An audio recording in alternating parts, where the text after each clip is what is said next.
recently and also sadly, there are a lot of mental health problems which are growing within spirituality. Now, why is this? This all comes back to a lack of training within a lot of the spiritual paths, and also people not being discerning with what teachers and gurus they actually follow. And this is actually a lack of responsibility on those gurus and those teachers who lead people down blind alleys without really ever giving those people true liberation. And this is kind of counter to what a lot of spiritual paths promise. Obviously within the East, which is my forte, is obviously liberation, moksha, mukti, nirvana. There's this promise. But when these spiritual paths are tainted and the teacher themselves don't really understand the path, then we cannot expect the students to actually experience liberation. Now, this has been happening for quite some time, and not many people actually speak out about this. There are a few here and there who might write an article about certain gurus and spiritual teachers who are leading their students down blind alleys. But no one has really addressed this problem of mental health within spirituality. So I want to address that today with you. So when we look at a lot of people who follow, let's say Advaita Vedanta, for example, they will follow it and they will practice self-inquiry, vicharya, and they will practice this without any sort of formal training in Vedanta. Now, this is kind of, it's naive on their part, but it's really silly. And this is the responsibility of the guru and the teacher that should be actually teaching them. But sadly, a lot of these teachers don't really understand Vedanta. And a lot of this began within the people who were in the crowd when Papaji was around in the 90s, because a lot of spiritual teachers, or so-called spiritual teachers, have come from this crowd. And what has happened around the world is that they've taken this kind of neo-Advaita approach, which doesn't include any of the core tenets of Advaita Vedanta. So if I mention to a lot of these students, if I mention to them karma, vasanas, samskaras, if I mention to them viveka, vairagya, all of these sorts of core Sanskrit words which you need to understand the philosophy a bit deeper, and that's only really scratching the surface here, I'm talking about just scratching the surface, then you can't really practice self-inquiry. Because first, when you are trained specifically in Vedanta, you learn the core philosophical tenets of the tradition, because you need to understand actually what the Atman is, what the self is, so then that you can understand also what the Brahman is. So you need to have this discernment, this viveka, in understanding what these are. But people aren't trained like this. People might go to a guru or spiritual teacher in the West, and they will tell them, who is the one who is speaking now, and so forth and so on. So they might wax lyrical with these phrases that they heard from their own teacher, which probably wasn't specifically trained either, which is a problem. So then you've got all of these people following these so-called gurus and teachers who themselves aren't trained in Vedanta or even in some schools of Buddhism and also Taoism. And then the people just learn their habits, they learn their way of doing things. And so when they think of the self, they don't understand that the self itself is undifferentiated consciousness, which is the Atman.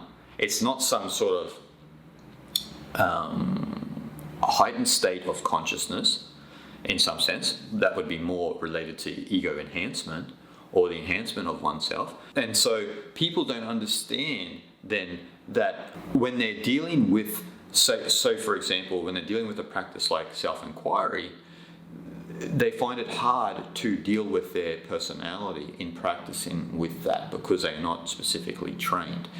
And this means that they don't understand some of the core tools such as viveka, discernment, and vairagya, meaning dispassion or non-reactiveness. And so they're not specifically trained within themselves in that meditative state. So, they'll go from 0 to 100 very quickly. They'll be in pure being, and then you stand on their toes, and then next minute their hands around your throat. And that's to be expected because they're not trained properly. So, and this gets worse and worse and worse down the line. And when I say mental health problems, I mean the worst of them. I'm talking about depression, chronic anxiety and stress, and unfortunately, suicide. There are a lot of cases where people have killed themselves. And I don't want to speculate as to exactly why that person killed themselves, because I don't know them personally, but I know the people that they had been involved with and the teachings that they were learning from those gurus and spiritual teachers. And we can speculate, or we can kind of, intuit that it had a lot to do with it. And I have been in some of these circles when I was a bit younger, and I can tell you, some people do flip out. They do sort of lose their psychological center because they're not training properly in the traditions. There's one guy, I don't want to name any names, but there's a couple that, especially if we look at, especially America and Europe, there's a lot of these gurus, especially ones that came from the Papaji crowd in the 90s, but there's also some younger ones, even younger than myself, that are kind of proclaiming to be a guru and that they've realized the self, but they don't know anything about Vedanta. They don't know any training. If I mentioned half of the words that I know, they'd be like, that doesn't matter, just be the self. They would just, wax lyrical, and it's just all nonsense. And so, there's one young guy, he was in America, now he's back in Europe, and we went back to Europe because someone killed themselves within the group, and he's got this kind of this cult built around him. It's very sad, because this guy, especially, he went to Tiruvannamalai once, and he was, he's very eager to be somebody. He's very eager to be a guru, and so he was doing all of the things that he was mimicking Ramana, basically. And the problem is, in somewhere like Tiruvannamalai, where you get a lot of people who are serious about Advaita Vedanta and following the teachings of Ramana Maharshi, everyone was kind of like, who's this guy? So it didn't work there, but obviously worked in America and Europe, and he's had a lot of success. Success being, people who have crowded around him, and he's got a lot of attention from them, and obviously making a lot of money from them too. But because he doesn't know the traditions properly, he doesn't even, if you even explained Advaita Vedanta to him, he probably don't even understand it. He probably just read one book about Ramana Maharshi and just thinks that he knows everything. And this is a problem. One teacher that I was actually fairly close to, who's actually been promiscuous with, especially young ladies. And so this is a problem when, especially the teacher is not trained. So if the teacher's not trained, it's easy for them to lose their center, their psychological center I'm talking about here, and then they can drift off into their primal urges, and they can be promiscuous, sexually promiscuous with people. And don't get me wrong here, I'm not just talking about males, I know a few female gurus that have taken the liberty to make a lot of sexual advances on young men, and it's accepted within these groups because there is this illusion that the guru has kind of fooled the followers into believing that they are a Bhagavan, they are a spokesman for Brahman. And so they, in a sense, are preying on the innocent, preying on the people who are naive, and so they're preying on those people. And this is a big problem. We need to have a level of discernment when we're around a teacher. Maybe it's just been myself, but every time I was around teachers, I always had a pretty good level of discernment with their understanding. Maybe it's because I had always been studying those traditions as well. But, for example, like if I'm around Swamis, particularly part of the actual Vedanta order, I would especially recommend someone like Swami Priyananda, and those people that are from that Shankara lineage of Advaita Vedanta, non-dualism. So you have to really have a level of discernment. And if you are interested in, especially Eastern spirituality, I can't say much for the West, for Western religions or spiritual paths, but I can say for Eastern spirituality, if you are interested in those sorts of paths, make sure when you are inquiring into a teacher, you kind of get a sense of their history. You get a sense of their lineage. Like, are they connected to a certain tradition? Have they been passed on knowledge from a certain teacher that you would think is worthy of the title guru? Say if you were looking in the path of Buddhism, has that individual that you kind of have an affinity with, that teacher, do they kind of have a connection to a lineage and history of Buddhism? Are they connected to a teacher that is reputable? And so these are things you need to ask yourself. I would warn people to just fall into a lot of these New Age gurus around the world who are proclaiming to be a guru, but it's just a self-proclamation. They are just self-proclaimed gurus. They are not connected to any lineage. I would be very, very careful if I was any of you for following these ones. Even the most popular out there, there is a lot of really popular gurus who have millions of followers who don't have a specific lineage. And then you can see certain tendencies play out in their private lives that a lot of people know about, but kind of turn the blind eye because they consider them a Bhagavan. They consider them a spokesman for Brahman. So definitely be careful of this. Now, if you're serious about spirituality, then I would say find a good teacher. And if you find a good teacher, then these problems of mental health issues won't occur because you will be trained properly. And these traditions are very detailed. There's thousands of years of work that's gone into these traditions.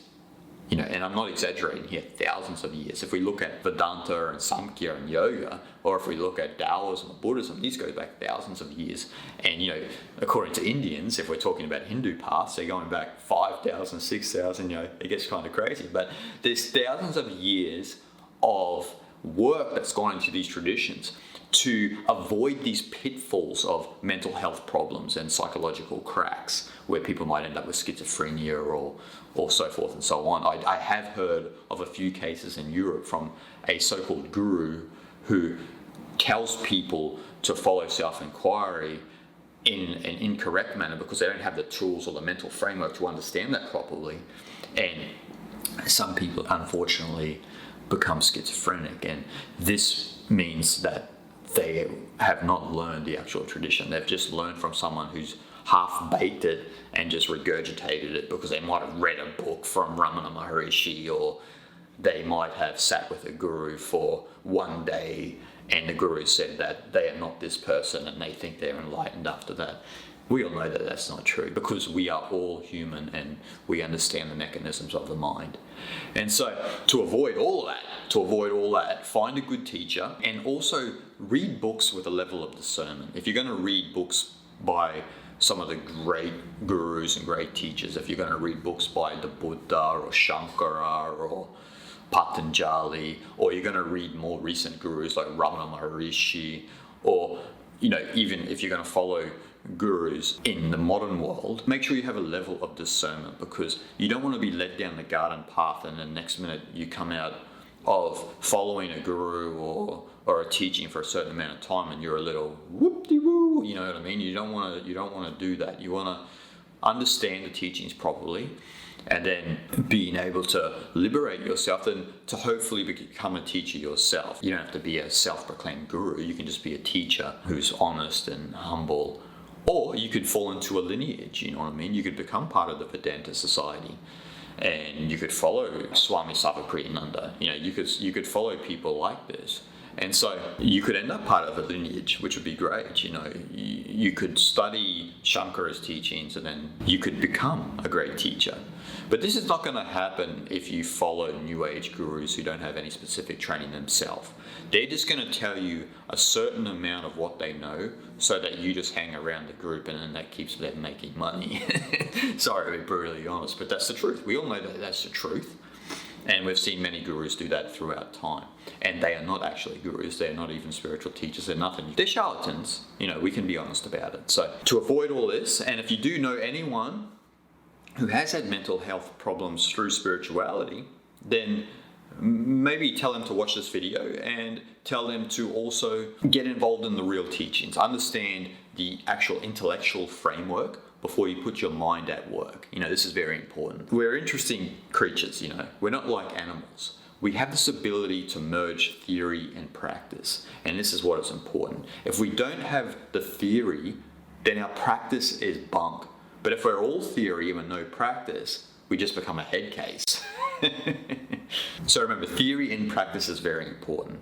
Now, the way that you should be learning is you should be learning the philosophical tenets of the spiritual tradition that you're attracted to. So the theory comes first, which will tell you how to practice properly, how to understand the experiences that you're experiencing, but also to let you be a human as well. You know what I mean? We need to remember that we are still human. Even if you become a Jivan Mukta or a Bodhisattva or some great teacher, you are still a human as well. And you don't lose your psychological faculties and your mentality. You still have that. You've just loosened the grip on this separate, isolated person that you've always bought into, that you believed who was yourself.